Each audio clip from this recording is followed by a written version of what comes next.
go on. Hey,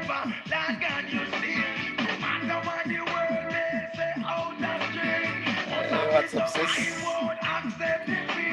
Greetings, greetings.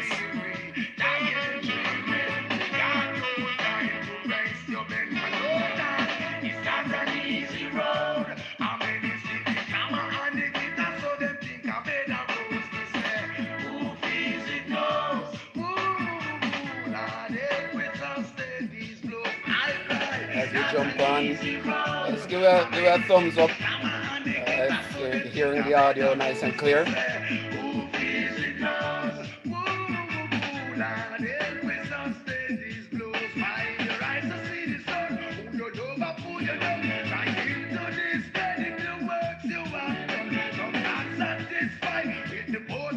Yes, Miss Bonzi, greetings, greetings.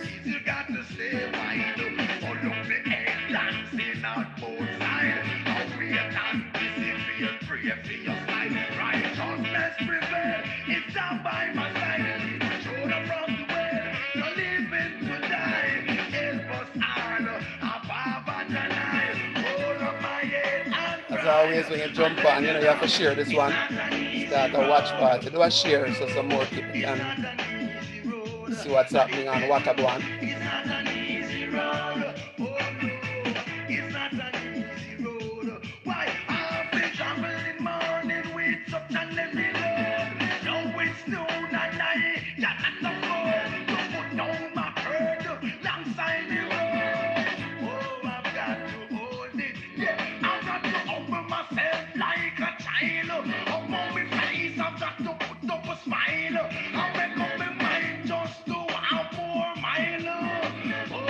Yes, yes. What you say? All right, all right.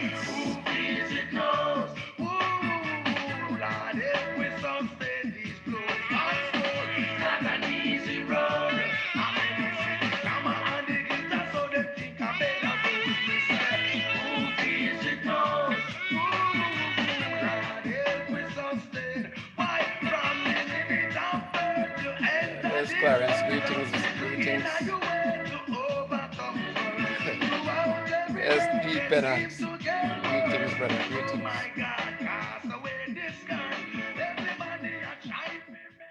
All right, all right, all right, all right. All right, Park the Bujo.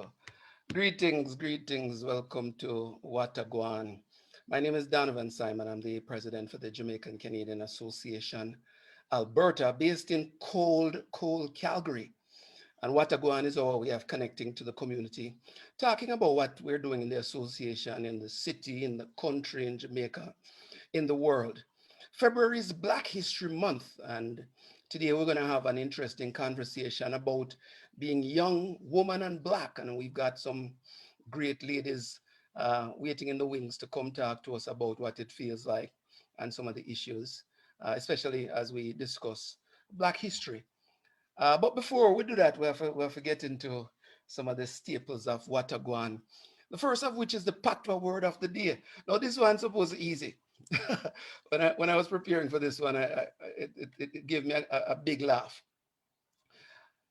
The Patwa word of the day is sosa. Now, the funny thing about this one is if we were going to use it in a sentence in Jamaica, we would say something like how you so or how you so.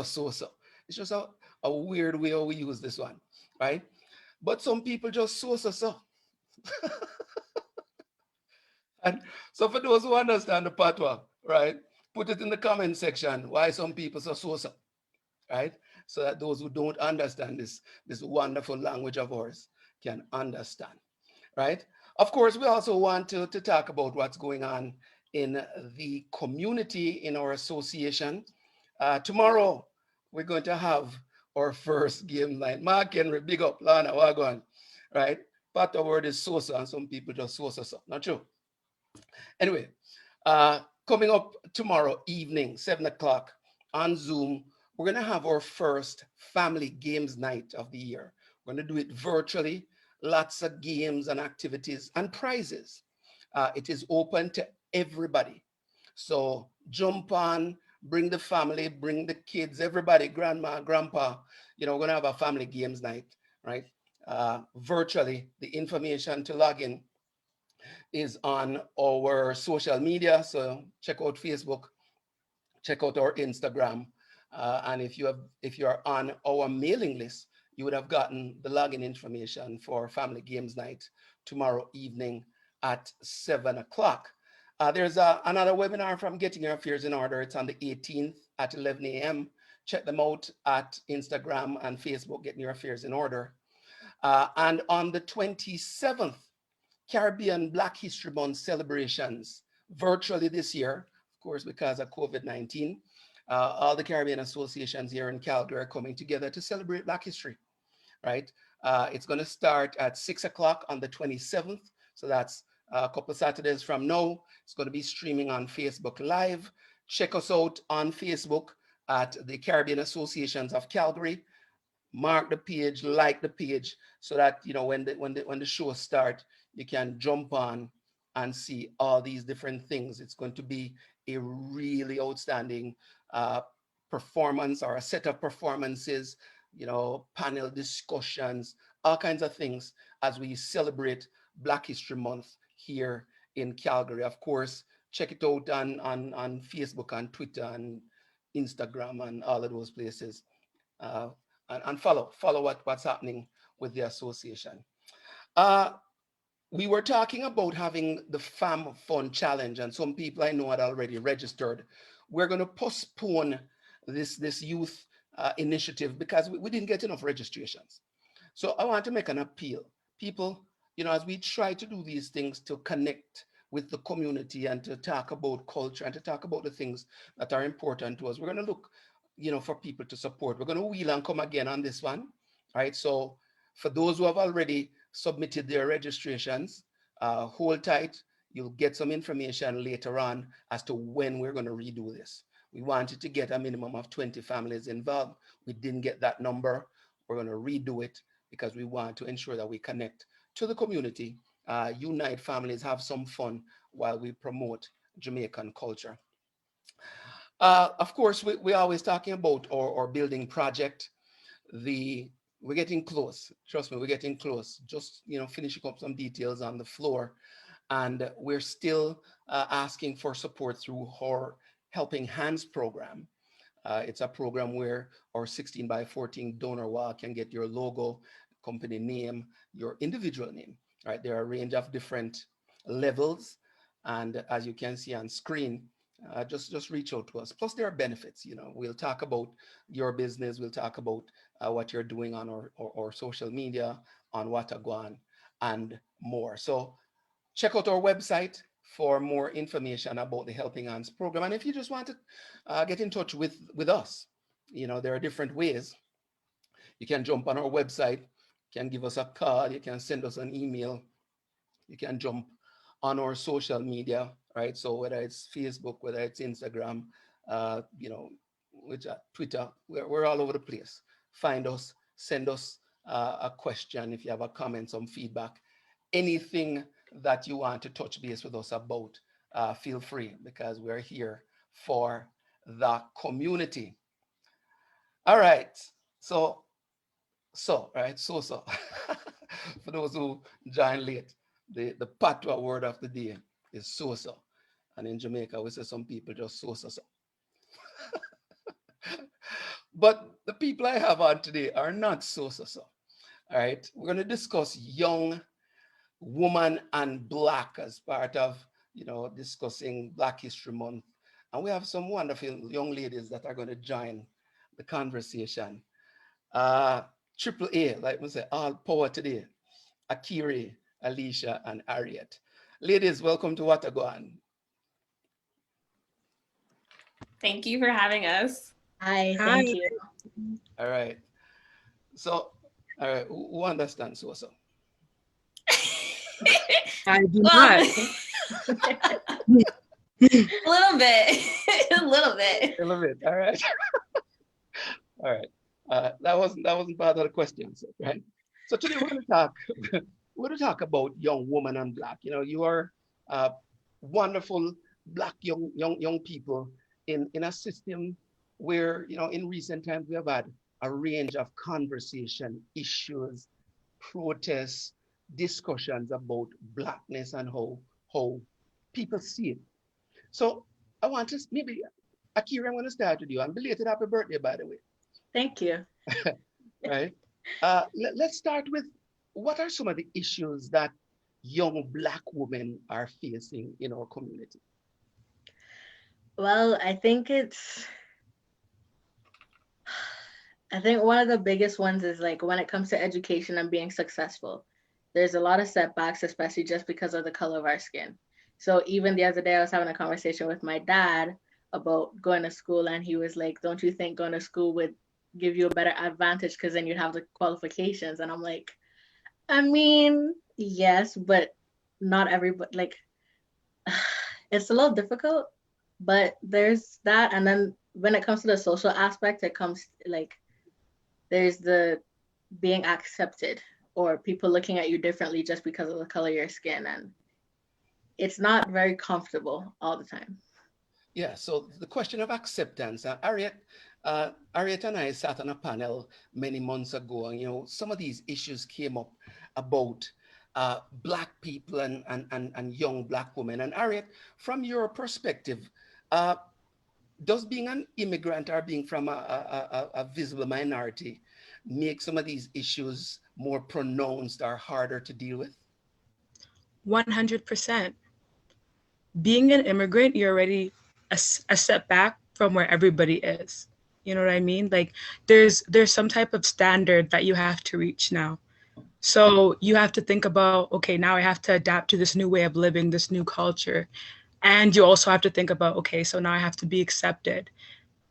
So I think with all that going on, it's really hard to fit in, and it's really hard to deal with situations, as you would say, like, properly.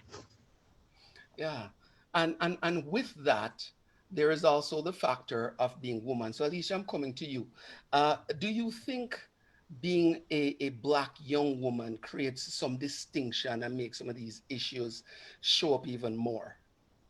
I think it really does. Like, I know I worked in two industries that are very male dominated, and being a woman alone was already a check mark against me. And not only being young was another check mark against me, and being Black was another check mark against me. So I had to work 2, 3 times as harder just to maintain the standard that was required of me. Whereas somebody that wasn't my complexion or wasn't my age or wasn't my gender, they didn't have those expectations put on them. And do you think the others around you, and others here could mean parents, the older generation, it could be men, and I soon come to the young men thing, because I figure I might have something to say about the young men, right? But do you think others around understand and recognize some of these issues that are happening to our young Black women? Akiri. I oh. All right, anybody? Yeah.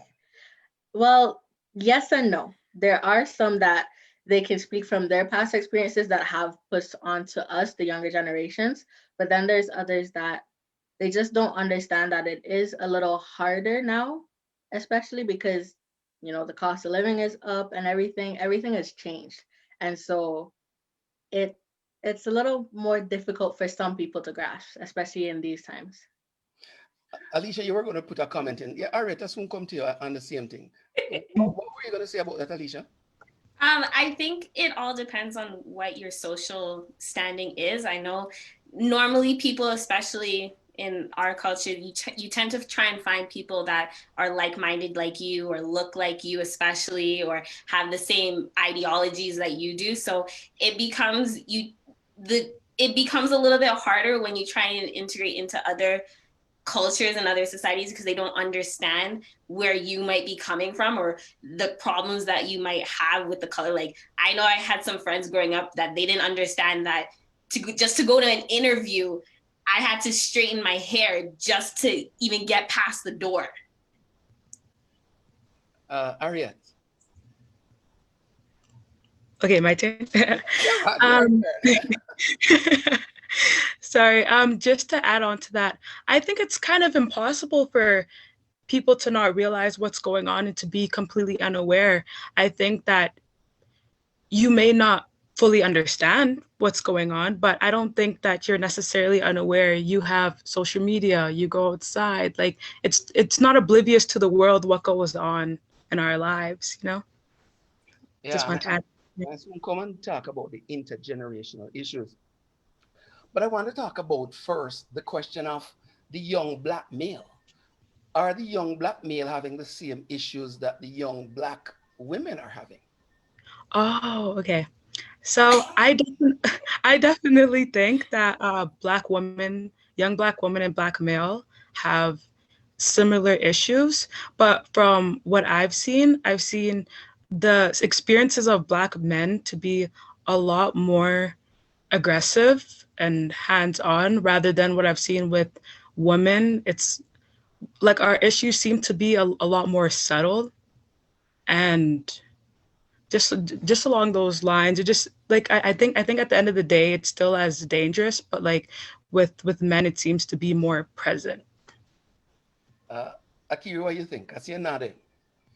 So I agree with that, but just to add on to that, like Alicia and I were talking last night, and we were talking about how sometimes even it's just walking down the road, the black men are stereotyped pretty terribly, and they like I don't know, people just don't feel comfortable around them. They just automatically get stereotyped as aggressive and whatnot. And us young women, we just it's not that we don't get stereotypes as aggressive, like we are more assertive, and so when we start to get loud and vocal and we express our opinions, then they see us as aggressive. But not always is it just us walking into a room or walking down the road that they see us as aggressive.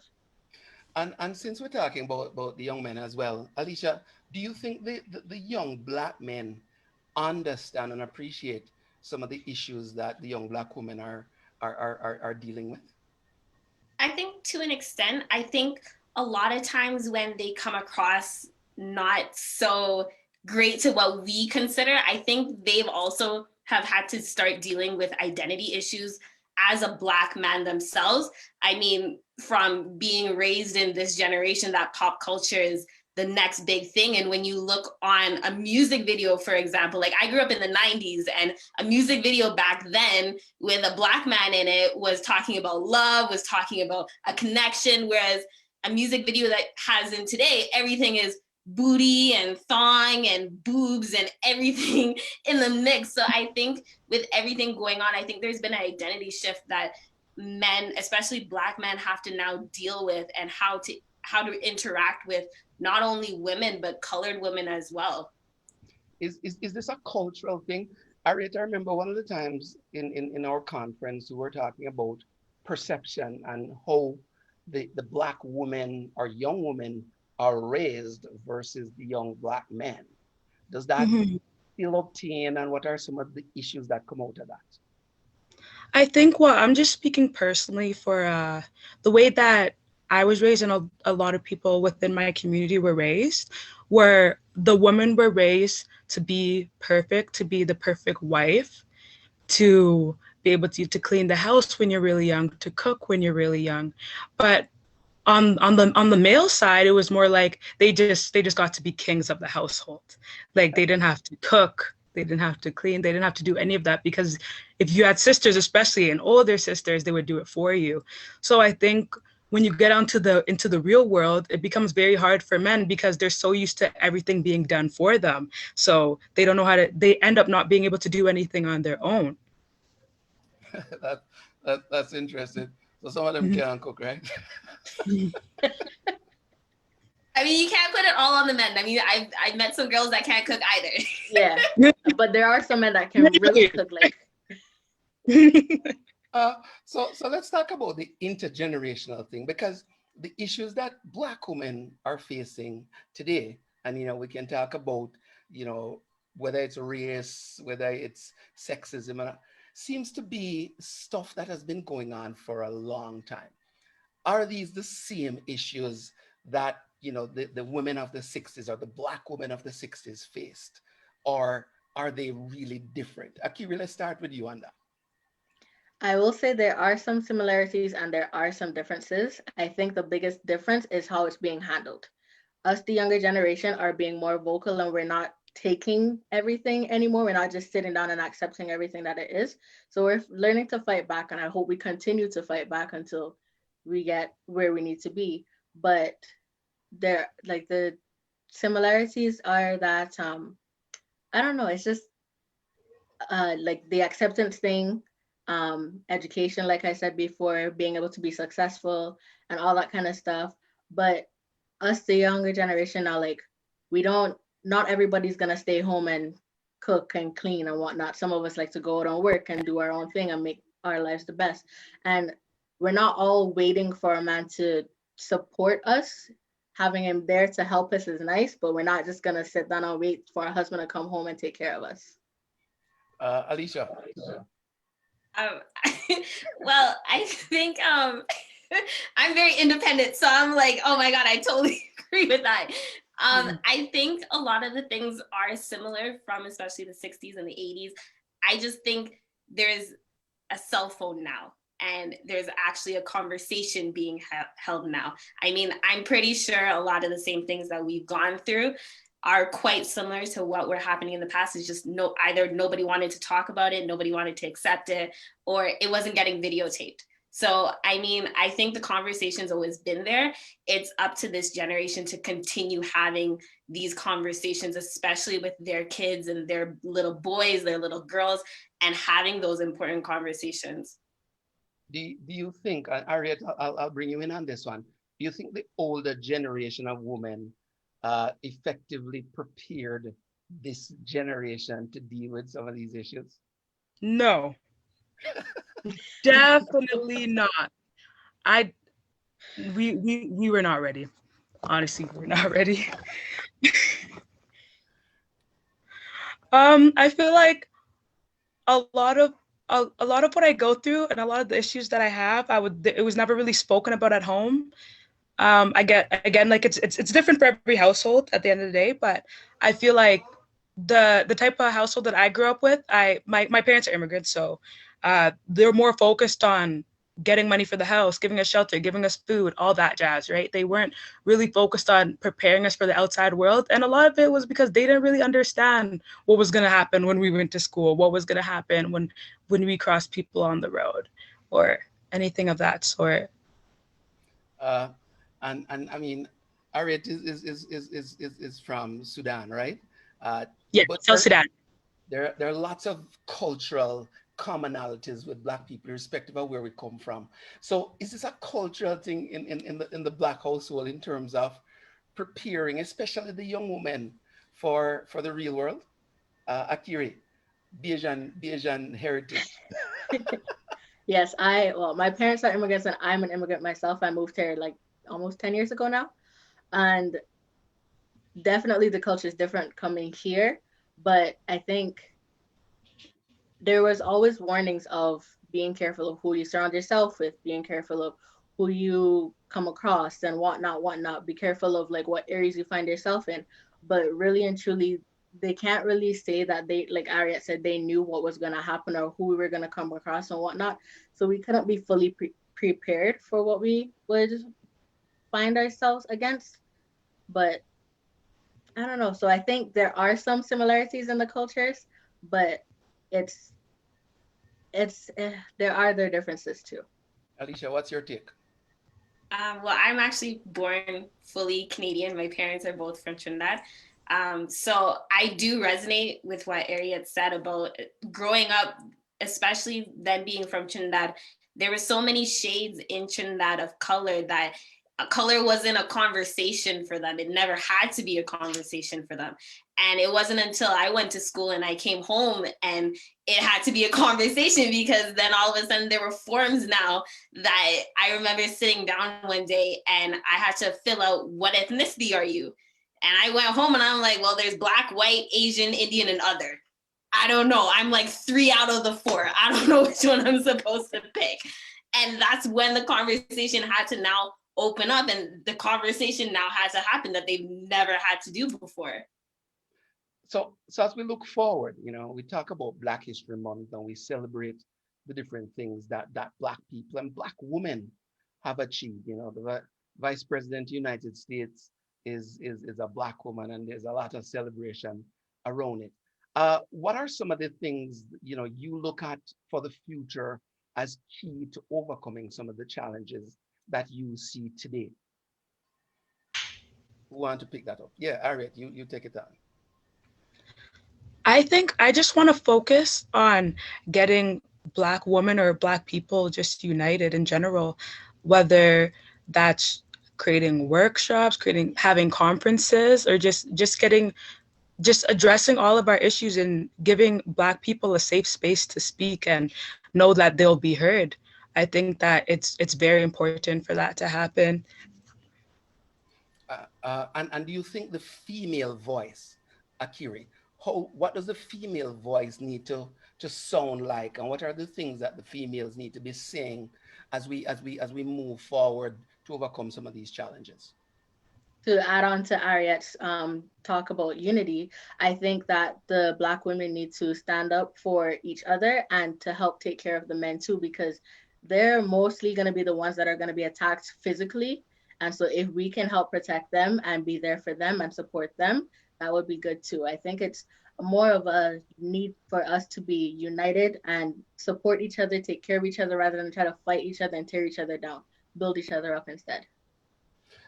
Alicia, what's the role of the men in the future of how the young Black woman should be seen? I think they need to learn to be accepting of being at home. I can honestly see this generation is very apt into the woman is not the one staying home to cook every day, to clean every day. And as much as that is a complete role shift from what our entire past generations have done, I think Black men especially need to be okay that the women can be the provider, and it doesn't have to always fall on them to always do. Do you think that capacity exists? And we talk about training, right? Now, Ariette, I can come to you because remember we're talking about the men being seen as basketball players and, you know, the kings. Are they prepared for that? And how does that help with the future? Well, they're definitely not prepared for it, but they got to start somewhere, right? I just think they have to be willing to change. Like all of us are willing to change, so they have to be willing to change, and they'll learn if it's hard enough. I think it is also a teaching moment. I think at the end of the day, like we've always told guys, go do basketball, and I think we need to be okay telling them, listen, a woman can do the same thing, a woman can do this. I think we need to start opening up those conversations, especially with the young men, so that they know when they grow up, it doesn't always have to just fall on them. Are those conversations happening though? When you see like a young man at a fit, you know, are those conversations happening? Not necessarily, but they should happen. Yeah, I agree with Akiri. They should be happening. They should happen because I think a lot of it too isn't not just that, well, yes, they feel pressure that that's who they should be and what they should like grow up to be and build themselves up to be, but they need to learn they need to be told and be taught that it's okay to want something different, to not be this big macho man, this big athletic man, this big strong man that's taking care of everybody, holding the world on his shoulders and everything. It's okay to let somebody hold your hand and take care of you. Let somebody let you rest your head on their shoulder and cry. And it's okay to show emotion. Like I think I've had that conversation so many times and they're like, oh, I'm fine. But like in the back of my mind, I'm like, you want to cry, but you're not going to. Just cry. Just cry. It is okay. Just cry. But isn't that a function of the fact that we are taught not to cry and that there's an expectation of us in society to be strong and to represent the male of the species in that particular way, in the same way that the women were taught to be the nurturers and the carers? I think this generation has flipped everything upside down, left, right, on its back, I think it has completely, like, I'm quite sure, honestly, like a man does not know his own place in this generation. Like, I'm pretty sure he has no idea like what my role is supposed to be. Like, she can make her own money, she can build her own house if she wants to. Like, I'm pretty sure guys right now are like, well, I don't know where my place is. And I think that's where the issue is. They're trying to find their place in a world that isn't theirs anymore. Like, it's getting opened up into this multi cultural and next gender conversation that I think they're trying to find a place that they may or may not be able to fit in anymore. That's interesting. Ariette, I don't know if you're still there. We've lost your video. Okay, in the event that you're not. So as we celebrate Black History Month and we move on, you know, the conversation clearly is around us understanding who we are. So we're going to look for some wise words here as we take off. Akiri, what are some of the key messages if you were sitting in front or standing in front or TikToking in front of some young some young woman? What do you want them to learn from you as a young Black woman? Well, you will always be learning who you are, where you want to go in life, what you want to do. I'm still currently learning. I'm trying to figure out myself out. So don't stress too much about it. Just take some time to breathe, think about it, and talk to who you need to talk to. It's okay to look out for help. Don't think you have to sit and do everything on your own. Reach out for the help that you need and let people support you. Just take it one day at a time, one step at a time. That's all it is. Alicia, what's your sage words for the young women like yourself who clearly have questions and are dealing with the issues? Love who you are, for one. Don't question. I mean, everyone else is going to give you questions and try and put an identity on you. I mean, love who you are. Do your research, find out what your heritage is, find out where you came from, and appreciate the moments that make you you, whether it's your curly hair, whether it's your big lips, whatever it is, whatever makes you you, love who you are indefinitely. All right, gotta love it. Ariette lost her Wi-Fi, that's why she's not on to give us or words of wisdom. But you know what? This has been an awesome discussion. Akiri, Alicia, Ariette, Triple A, right? Yeah, man, wicked enough power. Thanks for being on What to Go On, and you know, all the best as you guys navigate. Right, I can see lots of the comments in there. Akiri, Bobby J said to big you up. Right. And Jen says the future is in great hands based on how you guys have Thank you. And All thank right. you for having us. Yeah, man. Thank you. Appreciate it so much. All right. Take care. Bye. Bye. All right, guys. That's a discussion about young woman and Black. Awesome conversation. For those who joined the program late, the patois word of the day is so. And if you were using it in a sentence, would I say, oh, you're so. This discussion wasn't so. This was great conversation. Black History Month continues next week. We're going to have another episode of What a Guan, and we're going to be looking at relationships, the culture of relationships in this community, and we're going to have some specialists in relationships of all the people who have questions and can't sort out certain things in their relationship or can't find one. You want to be on the show next week, right? As we look at young woman, and our next week we're going to talk about relationships. Until next time, Donovan saying, stay safe. COVID is still around. Make sure that you are taking the precautions because that is important as we try to protect ourselves. We're going to close the show with a song from Judy Mowatt, right? As she big up the Black woman. Take care until next time.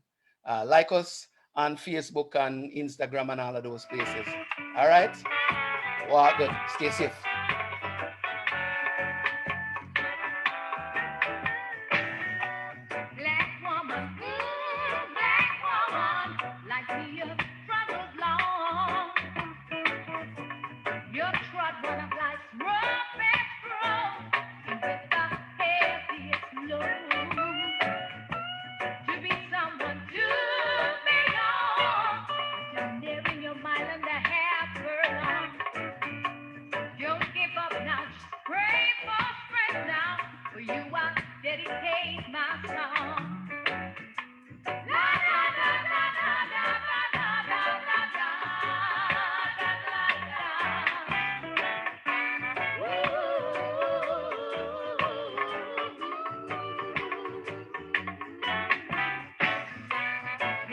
the Mawats.